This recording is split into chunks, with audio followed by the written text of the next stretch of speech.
takes a little bit of getting used to. Don't miss this opportunity this week to do that.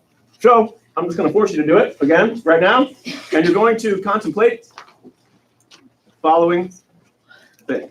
You're going to please describe in words, and again, nobody else is looking at this. This is for you. You can share some of this if you wish in small groups. I hope that some of you will want to, but don't feel like anybody's going to be looking at it. That's like the whole point. So you're free to share what the truth. Describe your prayer life. Describe your prayer life. Some things to consider. How often you pray? Is it structured or conversational? Like a memorized prayer or improvisational dialogue? Do you speak more or listen more? What's the balance there? Speaking, listening. And then jot down any questions or discomforts, or if you're like, I feel like a lunatic if I am talking to myself. I feel like I'm talking to myself when I'm praying. It's things like that that can maybe that you can take either to small group or to one of the shepherds or staff members during free time. So there you go. Describe your prayer life. I'm going to give you 3 minutes to do that. Maybe 4. Once you like, I don't pray. Good. I need like a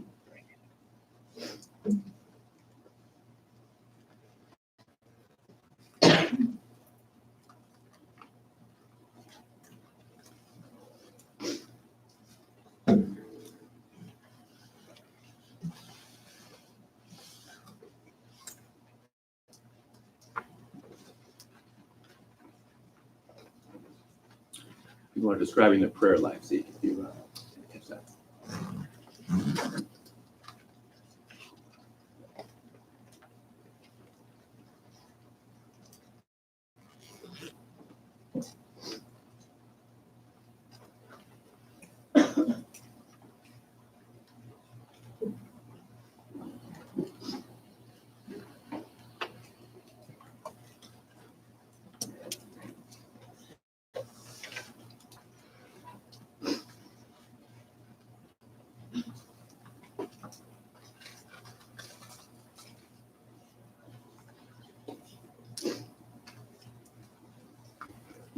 Tissues around? Yeah. Like a leaky faucet.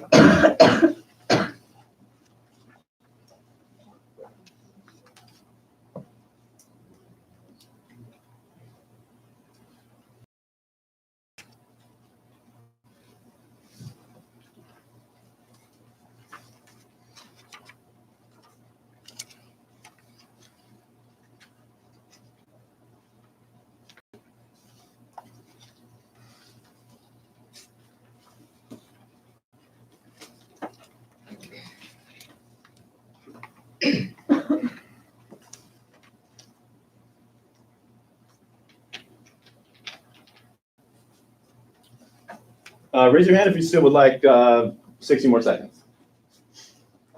All right, you got it.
works. Everyone, close your eyes. This is to welcome honest responses. Go ahead and do it. Go ahead and do it. Yeah. Don't throw anything at your face at this moment. Raise your hand if you have what you consider a disciplined prayer life. If you are disciplined in your prayer life. Okay. Very nice. Raise your hand if when you pray, it's usually a memorized prayer. More often than not, it's usually something that's memorized whenever you pray. Okay, cool. All right. Raise your hand if you like to begin or end every day in prayer. Begin or end every day in prayer. Nice. Raise your hand if you've ever fallen asleep during Mass. Who's ever fallen asleep during Mass? Okay. And let's see. Okay, raise your hand if you pray together with your family out loud. You and your family pray out loud together. Ever. Cool. Okay. Great. All right, you can open your eyes now. All right, so it seems like you're a regular bunch of people, young Catholics. A lot of people have like the discipline question intentionally sort of vague. I do this. And I watched. By the way, I watched part of the feed from yesterday, and I didn't realize how much I'm walking. I look like I'm like I don't know. Well, I was moving as well. So I guess that's how it is. Discipline. So I always say that I am like the least disciplined person with prayer, but that's not really true. My prayer life doesn't look like some of my friends. But for instance, priests that I know, they have a structured thing where they really have to, through their vocation, they've got to stop and do prayers like we're doing here at camp, which is pretty cool. It's great when basically like your day is ordered like, okay, at this time I've got to, no matter where I am, I got to stop what I'm doing. I got to pray a prayer, liturgy of the hours, or if we're, doing morning, afternoon, Vespers, night prayer. And by the way, what I love about those is that, and some of you probably know this, it had been explained by Sam or somebody, that you're a part of a continuous, nonstop, like eternal prayer that's happening because of the way the world is round, and people are doing this constantly throughout the day. I don't know, but I think that's pretty cool. And it's been happening like for a really long time. I hesitate to say exactly how long, in case somebody here actually knows the real thing, and it's not what I say, but it's been happening for a long time. And for me, what's that? You know, it's like 1,300, 1,500 years of Christianity. 1,300, 5,000 years? What? No, 1,300 to 1,500. Oh, okay. Sorry, that makes sense. Right. So like between 500, 600, and 800. The year of our Lord. By the way, those of you who are in college or are about to be, or maybe even in textbooks now, I don't know if it's gotten down to the high school level, but like AD is gone. Like we don't use AD anymore. It's like Common Era and before Common Era. And don't let that bother you. It's okay. It's still, Jesus is still Lord. Okay? It's just, we live in a secular culture. So that's how that goes. It really bothered me. It's kind of a side note. I know, like I'm drifting a little bit, but it bothered me when I went to grad school and like studying, and I've got to get used to writing BCE. What? BCE doesn't even make sense. But I got over it. That really takes us away from the point. We're marking time. There is no time. Time, the way that we think as humans, linearly, it doesn't exist in God's godliness. Now, there's no way for us to really grasp that in our finite minds. That's where the mystery comes in. However, we can kind of start to get close when we step back and look at things like that, like the Liturgy of the Hours, and see what's been happening And despite every generation, and by the way, the 20th century was like the worst for humanness of all of them. Like, it was pretty brutal, pretty bad. And yet, here we are. And we are receiving the same Jesus Christ, who was here right at the beginning of the Common Era, and gave himself as bread, same one. And that's going to continue forever until the kingdom is fully realized. I don't know. I know I'm kind of like I'm getting off even my own notes, but like this is like it's comforting to me. Like it feels like okay, we were talking a lot about worries and fear yesterday. We literally have nothing to fear if we just open our eyes, if we trust in what we know to be real, and recognize all the other stuff as what that's always been. And it's temporary, and it's dead, and we can live. So today, before we move on specifically to the couple things we're going to talk about today, let's just recap a couple things from yesterday. Yesterday was like 2 days in one. It felt like. So we had a talk in the morning, and then a talk in the evening. And does anybody remember anything about the talk in the morning yesterday? Somebody like really didn't remember anything. Yes, and you might have written some notes. I mean, I'm looking at words and I can hardly remember what we talked about. Anybody? Anything? Any word? Any thoughts? Any? I didn't. Yes. The salt in isolation, or was that like later? That was the later one, but I'm glad you remember that. That's great. That's awesome. Hold on to that. Put it in your pocket. Yes, over here. Was that what we read out of Matthew? We read out of Matthew. We read About like narrow. no, that was not the narrow one, but like the one with like don't worry about it because the Yeah. flowers in the fields or something. Yes. Yeah, I know something. We talked about worry and fear. And yes, what do you got? I think we talked about something about Orange County, whatever. I bring up Orange County all the time. I appreciate that, Clay. Yes. If anybody happens to be watching any of this from Orange County, give me a call. Like I didn't mean to insult any of you ever. But I realize I have been.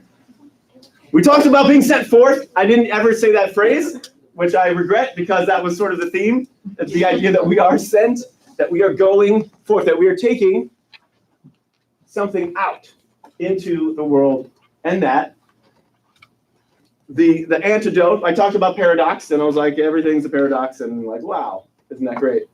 But it really is. Freedom is a result of us understanding the limits of nature and of our nature, right?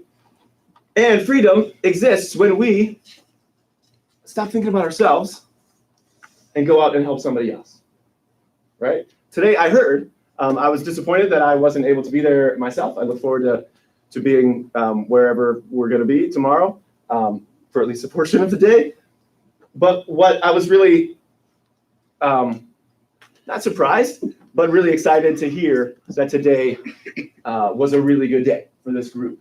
And that there's a lot for us as leaders and older shepherds to be really proud of in what we have here. And so, like, that's great. I'm happy to hear that. And I hope that there isn't anybody in here who was like, no, that was the worst day of my life. I really hated that. But it's like, was there a sense of joy? Did anybody receive or feel something like joy for being out in the heat today, doing something that otherwise you probably never would have been doing? Like, you can nod your head, raise your hand. Yeah, raise your hand if you felt what you could consider joy. All right, Isaac. What? Describe that feeling a little bit more for me. I don't know. It was just like, I don't really get out like a lot and do this kind of stuff. So like whenever I was out there, like I was like trying to work like really hard and like do the best that I could. And whenever I saw like the end product of it, it really just really like satisfied. like all the work that we ever did, and it brought joy to my heart knowing that this group of people could do something like that in just under 5 minutes. Awesome. Great. Who else raised your hand? Thank you. Let's give it up for Isaac. That's great. Beautiful. Beautiful work. There were some hands over here. Yeah. Right. Did you have Yeah. And again, you can pass at any time. No one's forced. You can pass, no problem. No. You don't have to pass, but I'm just saying, like, I don't want to. Describe your joy. She's talking. Like, just describe the joy. Yeah. Describe Okay. like what was joyful about it? Why was it joyful? It was really cool to see how much we all had teamwork, Beautiful. and it was made the job way easier that we had to do. Great. No, that's great. No, these are good things, right? We recognize that we can't do things alone, or that, wow, it's way better when we have a community of people working together and doing something that otherwise you couldn't imagine could be done in a certain amount of time. All these things are possible when we just get out of ourselves. And this is what Jesus is trying to share with us. So then in the afternoon, in the morning and the afternoon, we talked about fear, right?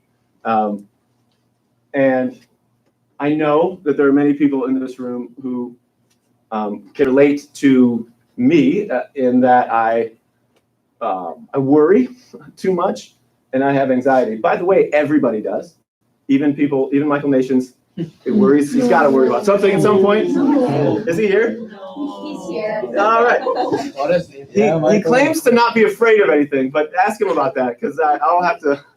What does that mean? Like, not afraid of anything? But he's a tough guy, I'm like crazy with my emotions. But everyone's somewhere in between there, so you're not alone. That's my point. You're not alone in the fact it feels very lonely, which brings us to the other thing, which we talked about, which was mentioned by someone here, right? Solitude versus isolation. And then this concept of autonomy, which is being like promoted everywhere, probably in your schools, I don't know.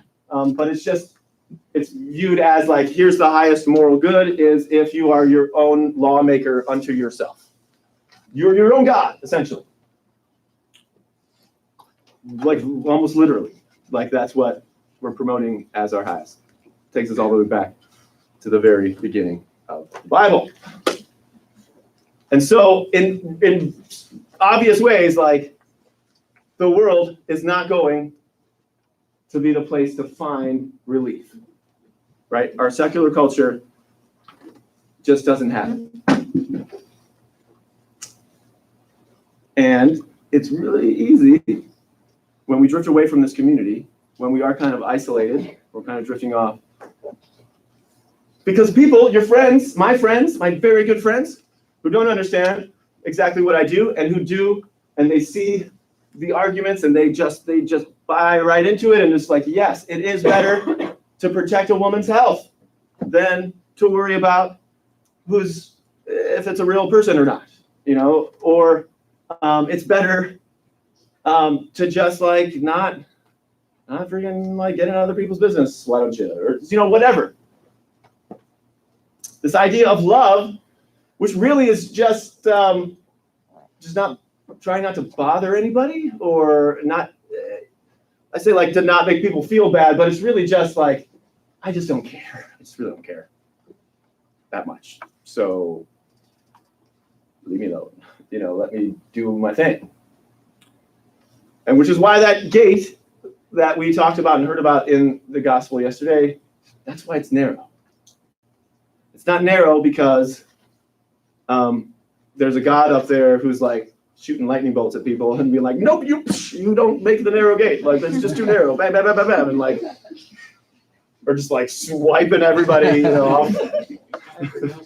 My mind can go fun places with this, but that's not the point. It's not like, no, you shall not pass. It's like, it's hard. My one. You did really well with that. Is Gandalf the White at that point, or is he still gray? Okay, thank you. All right. Oh boy. Okay. All right. So The point is that it's not easy. It's not easy. And every single person in this room is going to stray. We're going, by our nature, we're going to fall off the path. And that's that brings us to today, right? Which is sort of the second part of this theme of a love story.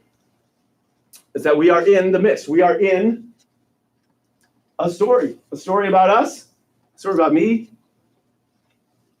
that is given to us, it's handed down to us. And we could talk about how remarkable and how like scientifically like what, there's no way that we should have this in the state that it is, which is preserved pretty much exactly as it was first found. We have some of the earliest and most beautiful forms of human expression here in all, like just from an archaeological standpoint. And this is the story of us and God.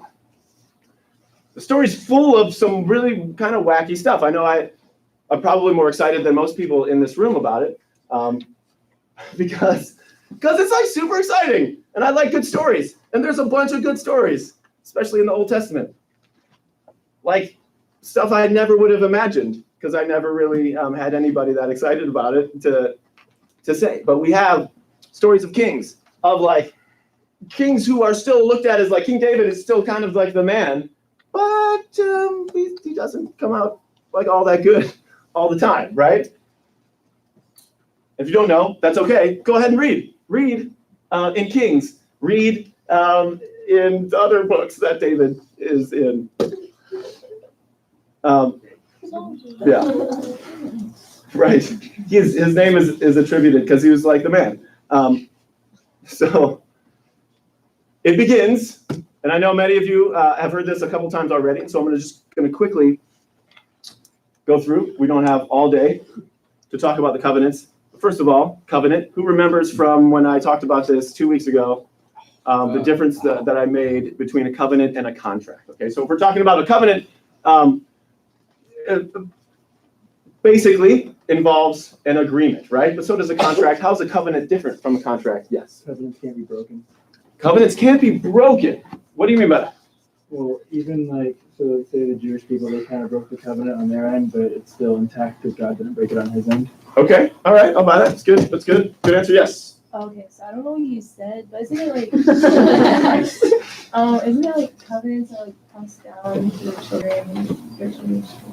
That's close to what I said. A covenant, which is, it's hard for us to understand in this culture. So I'm harping on the whole culture and the world thing, because a covenant implies that two entities are bonded together, like can't be broken. We have now become one. I belong to you, you belong to me. I'm your God, you are my people. And the idea, the concept, scholars, can see parallels to the early covenants in the other nations, the Near East ancient cultures of the time. Kings would make covenants with their people, right? So it made sense. They belong to each other. But now, ours kind of extends. It goes beyond that.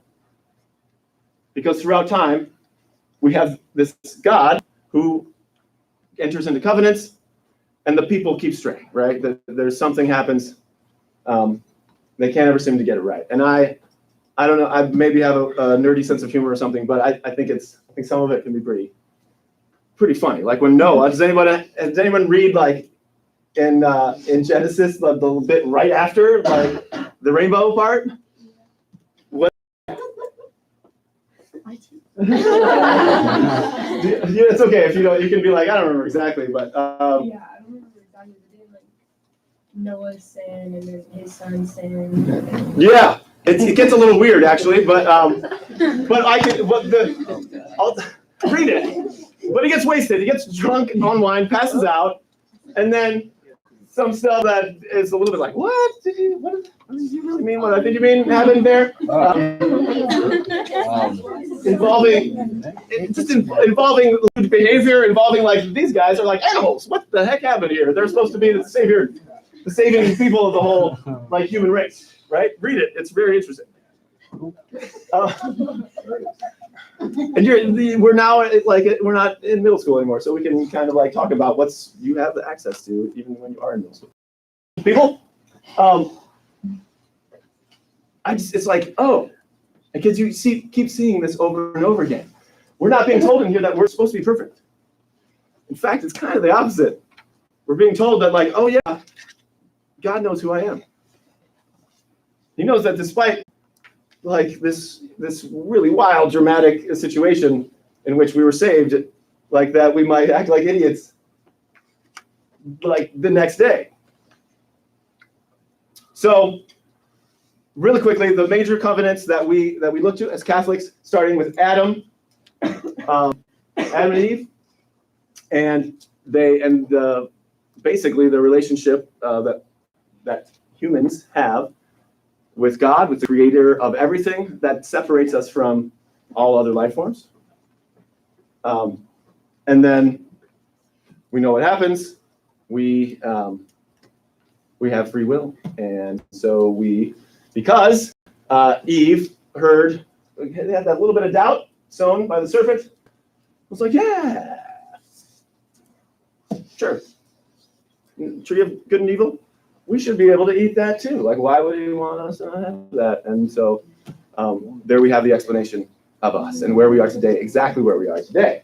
We want to reshape, redefine good and bad, and get all jumbled up. We get lost, right? So God calls us back.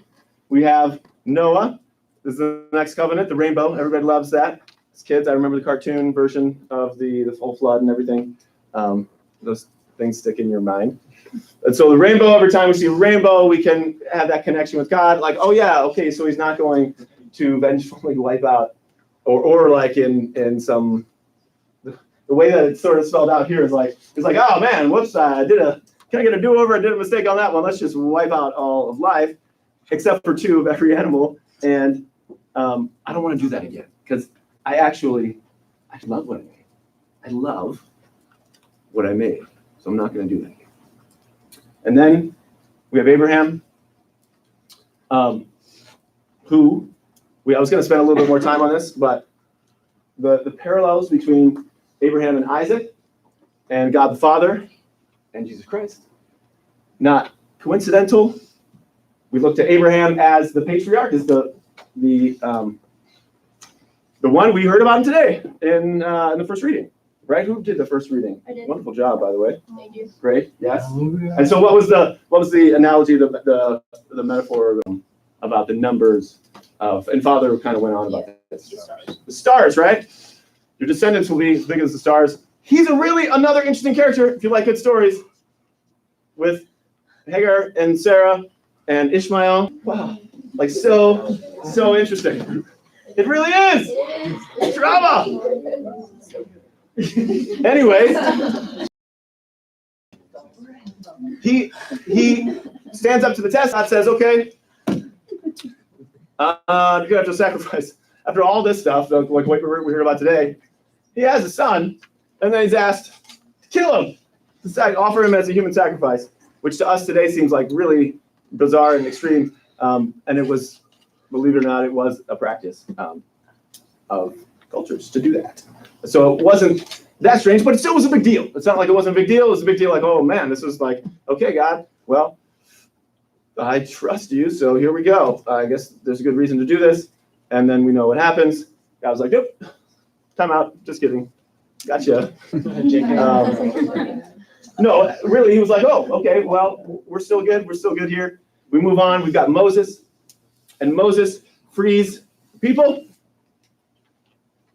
Well, yeah, I didn't skip over, but there's also great stories that Andrew Lloyd Webber rocked out with Joseph and the amazing Technicolor Dreamcoat. That's in between Abraham and Moses. And so then we have Moses, who leads the people out of slavery. Once they get out there, finally, I mean, it was like really bad, this whole slavery thing. I didn't like it. But they get out of slavery after a very dramatic escape involving frogs and all kinds of things. Right? And then they start grumbling. Everyone gets out there and they're like, dude, we We don't have any food, man. Like, you didn't think far enough ahead. We've been stuck out here for a month and a half and really hungry. I wish we would have died back then. I wish we would have died. Like, literally, that's written in here. I wish we would have died. And so we're going to be actually talking more about this tomorrow. Moses, there's a covenant that's made as a part of all of this. The dialogue, and we'll look more specifically into the Ten Commandments tomorrow, but that's what it is, right? There's a law that's written. And God was like, if you just stick to this law, we're good. Everything will be great. Just stick to this law. Well, as I sort of hinted at yesterday or opened up yesterday with the thing about the leprous houses, they went for it with some laws. And there's like a lot of laws. And here Jesus mentions that. There's 10 that we look to as the fundamental. If we follow these, we have a chance at being at peace. We have a chance at actually achieving or becoming the kind of beings that we were designed to be. Just 10. But can they do it? Can we stick to these 10? No. But does God give up on us? No. No, he doesn't. We fast forward. The next one is David. Am I there yet? Adam, Noah, Abraham, Moses, David. Solomon. No. No, not Solomon. Poor Solomon. He was very wise, though, apparently. Or somebody at one point wanted to start calling him wise. And now that's a different story. But David, probably one of the most fascinating characters in all of Scripture. I'm telling you, this guy, he's like the rock star of the Hebrew world or something. Like he and that was the role that he played, right? So he's given Israel kingdom, not just a bunch of wandering nomads, a kingdom with a central temple. The temple cult is established. We are here. We've arrived. People like, yeah, woohoo! And you're going to reign forever. Your family will reign forever. That's what God says. And he's like, sweet, I can handle that. Let's do it. Now, David's dynasty actually did rule for like roughly 400 years, which is a very long time. But eventually, the prophets noticed that things were going kind of south, getting a little too full of ourselves. They ended up getting booted by their neighboring nations. Things fell apart. At this time, we have these prophets who are kind of getting there. They've got a little bit more of a pipeline to God, and so they're able to tell the kings like their place without getting killed. The prophets also very interesting, guys. You understand? Like, this is really fascinating stuff. Yes. I'm not being very articulate, but read the Bible and you'll get it. Promise. If you can take one thing from this, it is that God has been chasing after his people, continuously giving his people chance after chance, wanting to be in our lives. And we have a people who understand this well enough to write it down, to talk about it. A lot of these stories have been passed down. I mentioned yesterday, I think this is really cool, and it affirms my faith that we know a lot of this stuff was compiled from like generations apart. So these stories are living in a culture, in a people. This is how God is speaking to us. But we're kind of at a stalemate at this point. Israel and Judah, it didn't seem to really work out. It kind of like had been mixed in with other local cultures, and Jerusalem was ruled by Herod, who was not like, not a real stand-up guy. And 600 years earlier, Isaiah, the prophet Isaiah, had prophesied about a Messiah. Okay, so here we are. All of these covenants, which again, covenant, it's not a contract. I belong to you, you belong to me. But I'm kind of sick of this back and forth, God says. So what happens? Now, the Messiah, I mentioned this yesterday, the Messiah was supposed to be another, like, the King David, the guy right in line with David's family who was going to restore the kingdom. Because that's what they knew. There was a time when we didn't get our butts kicked all the time, when we weren't just crap. I'm sick of it. Bring us King David back, we want. And what we get is who? Jesus. And that's why all this talk of kingdoms, right? At least it made more sense to me when I understood the context of all those covenants and like the real kingdom that they so badly wanted back. Problem is, Jesus doesn't give them that kind of king. It's like an opposite world, paradox, through which we can be reunited with God forever. So, if you all had Bibles, I would have you open them up, but I will do it myself. To John 3:16. Does anyone have it memorized? John 3:16. Great. What does it say? Close enough. I won't smite you if you get a word wrong. But what does it say? For God so loved the world that he gave his only begotten Son, that whoever believes in him might not perish but have eternal life. That is precisely, I think, what the New American Bible translates. Thank you. Very much. Yes. For God so loved the world that he gave his only Son, that we might have eternal life if we believe in him. That's a little catcher. That's really hard for us today. Is it not? Raise your hand if it's kind of hard for you to believe in this Jesus Christ thing. It's okay. I have a hard time with this. And yet, I've experienced time and time again. And so I can see myself in the story of all of this. Because I will receive this amazing grace. I will be given gifts. I will be blessed with something. I will say, thank you, God. And then a couple days later, I'll be like, nah, that was just like, that wasn't that. That's not what that was. It's not really like about that. So you're loved so passionately, so deeply. We get a little bit of a glimpse of it in times like this, in experiences like this. That's why we do it. That's why it's so great. But then what happens when we go back to school or when we go back amongst our friends?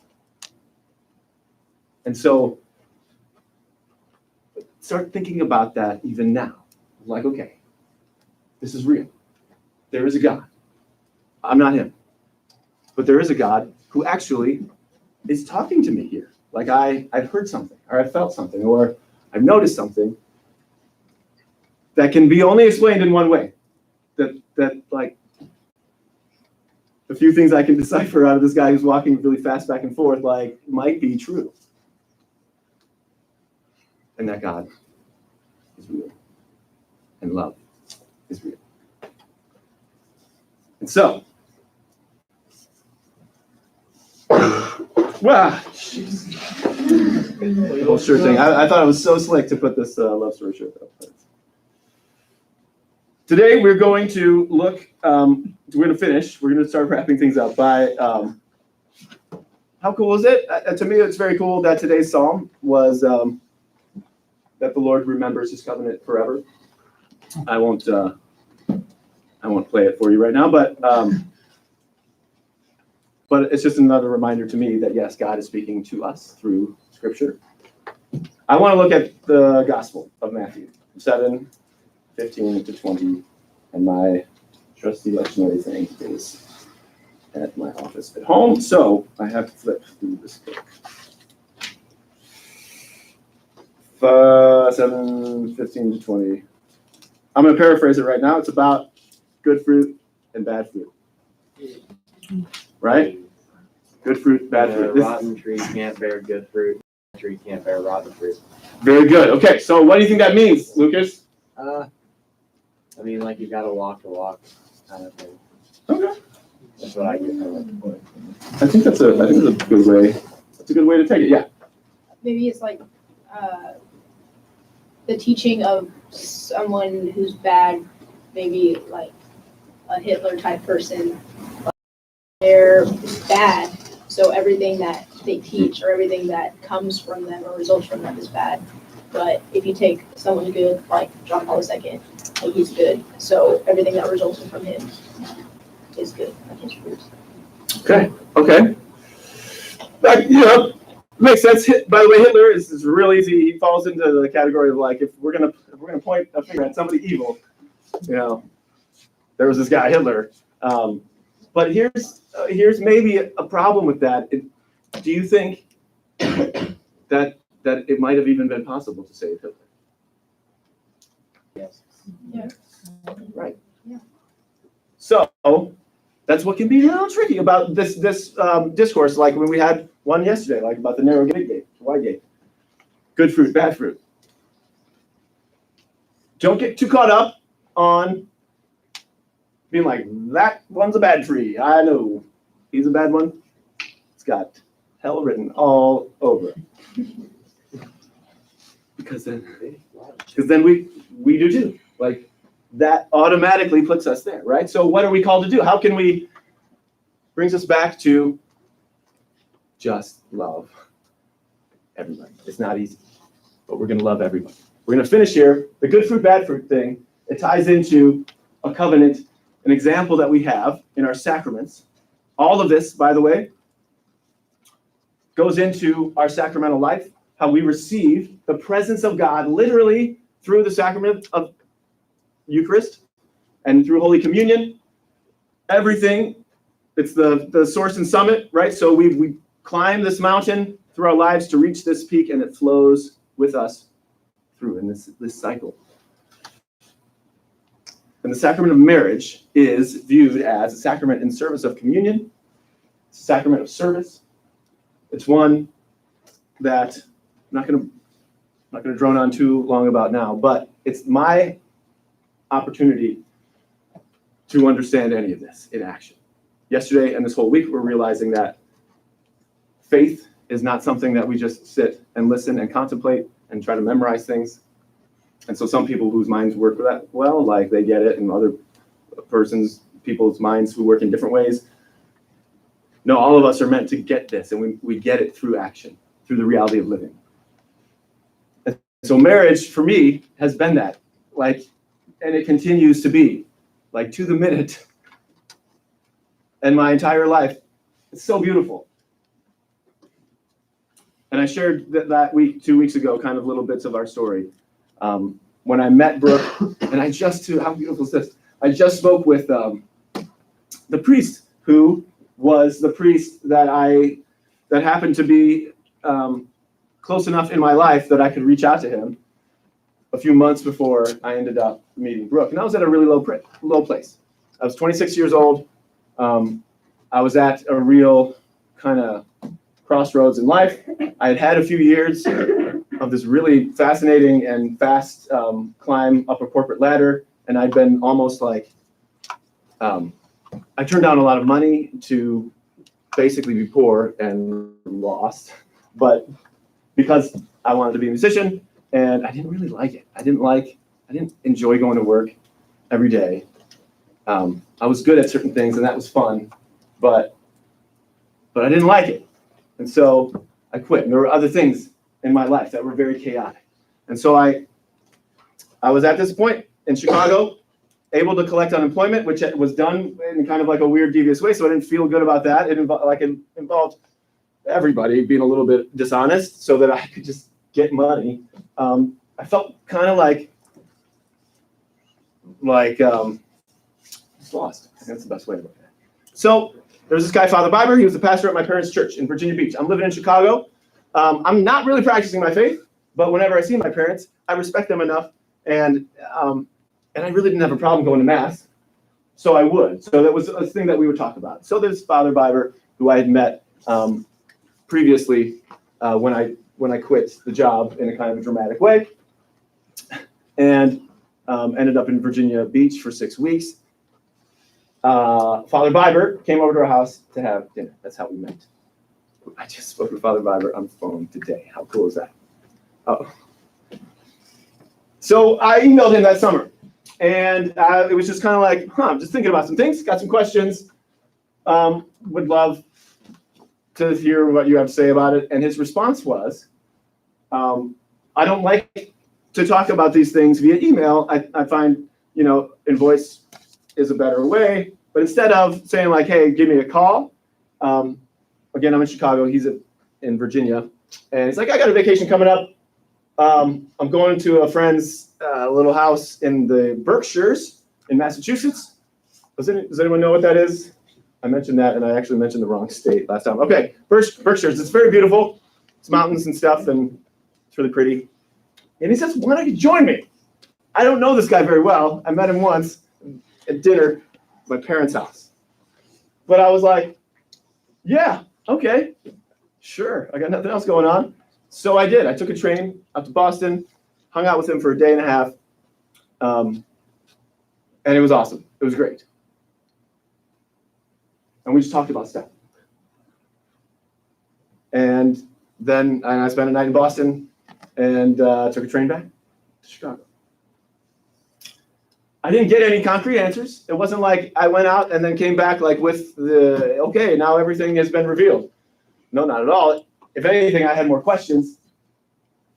But I bring this up and I mention Father Biber because it's very important, because he was a person who knew God. And I knew that he knew God.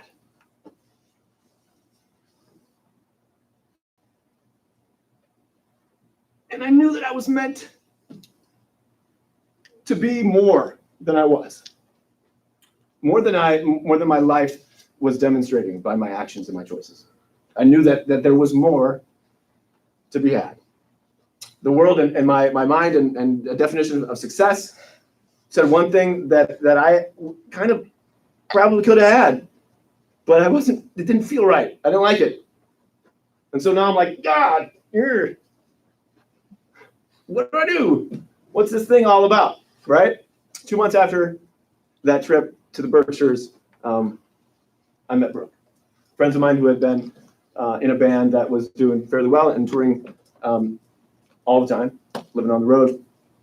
They one of the founding members quit, and so they're like, Tim, we need you for 5 dates.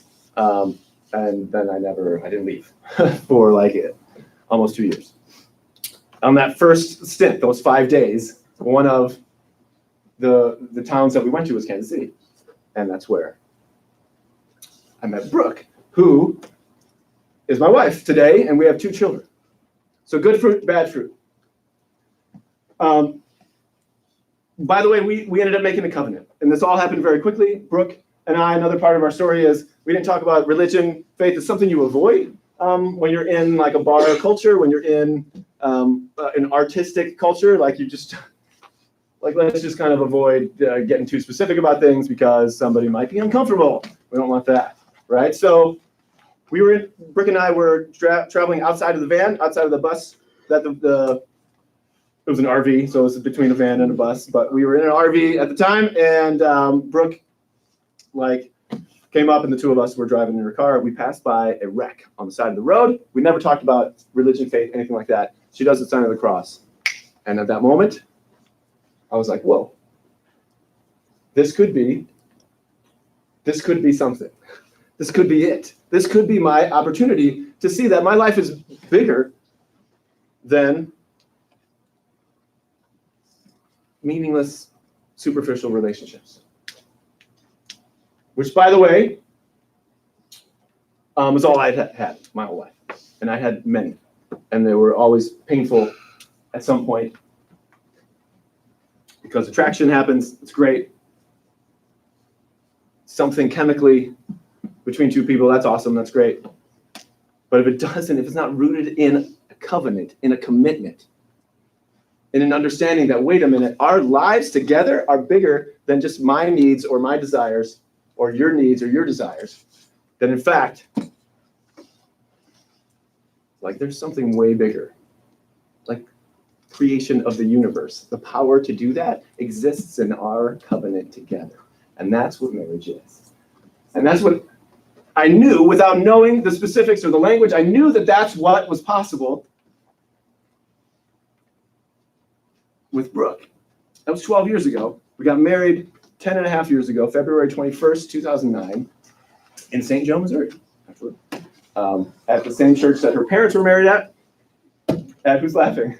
Is anyone here from St. Joe? Yes. All right, St. Joe. It was at, oh goodness, it was at Therese. St. Francis Xavier, St. Francis Xavier. That's where it was. Beautiful church. Father Ron Will. Anyway, Yeah, she's awesome. I like him. I like him a lot. He's a good dude. So, 2009. All right. I know you guys. Thanks for hanging in there. Thanks for staying awake. I appreciate it. I'm almost finished. If you haven't listened to anything, the good part's about to happen. Okay. Please God. All right. That was 10 years ago. Life hasn't been easy. And particularly the last 5 years, including the amazing miracle of children. We have 2 children, Hazel and Brandon, which are awesome. They are awesome. It's just like, wow, holy cow, human beings. Because of us, because of the things that we did. And they're here that it's just like, I can't make a human being. Can you make a human being? No. We made a human being together. Wow. And then it happened again. Oh my gosh. Man, is this the great part of your story? Drama. Like we see a lot of that stuff in here. It was hard. It is hard. Like really hard. Like hard to the point of both of us are like, I don't think that this is a good thing for us. Like really real. And I didn't know I was going to get this honest, but last week, a miracle happened. And I hate squeaking like that, but I don't have any other explanation. She doesn't either. Because we both hurt each other pretty bad.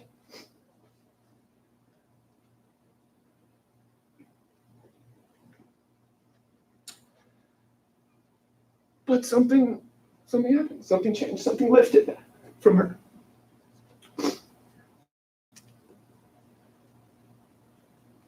And it's as if, how could we have ever thought that we were supposed to be apart, or that this wasn't actually God? How could we have ever thought that? The lesson for me is that, like, it's not easy. A covenant is not easy, especially between 2 people who are going to make mistakes. But marriage, which is so countercultural, it's not about me.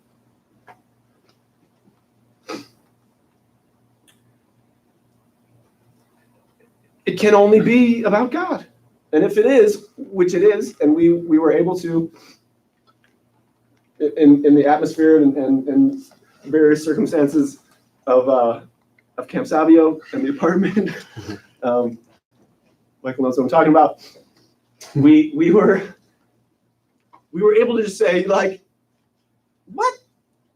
We like each other a lot. Like, this is great. We can leave the past behind, actually, and we can start right now. God gives you the chance to do that every moment. Every moment. It's when we stop feeling worthy of that we lose that. It's never God that gives up on us. It's always us. And so, maybe someone in this room, 20 years from now or something, will be in a similar place and remember, it's about God. And if it's about God, and this is so embarrassing to admit, but I know about annulment because I've had to help people through that. It's been one of the hats that I wear, and it's something that means a lot to me because people shouldn't be in situations that are unhealthy, that they shouldn't be in. That's not good. That's not right. And so it's good that we recognize that. And so I looked through that and I kept coming up with like, this is a valid marriage. So that means I gotta change. Or she's gotta change. Or maybe both of us just have to say, you know what? I forgive you. Let's move on. We couldn't do that without Jesus Christ. We couldn't do that without the Holy Spirit. And we couldn't do that without the Catholic Church. We couldn't do that without the Catholic Church. So thank you.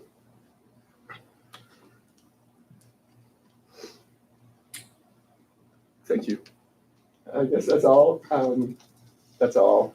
I will end it with that.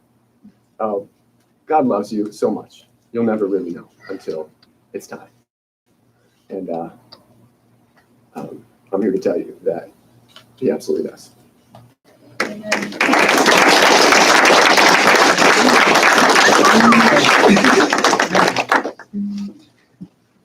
All righty. It's small group till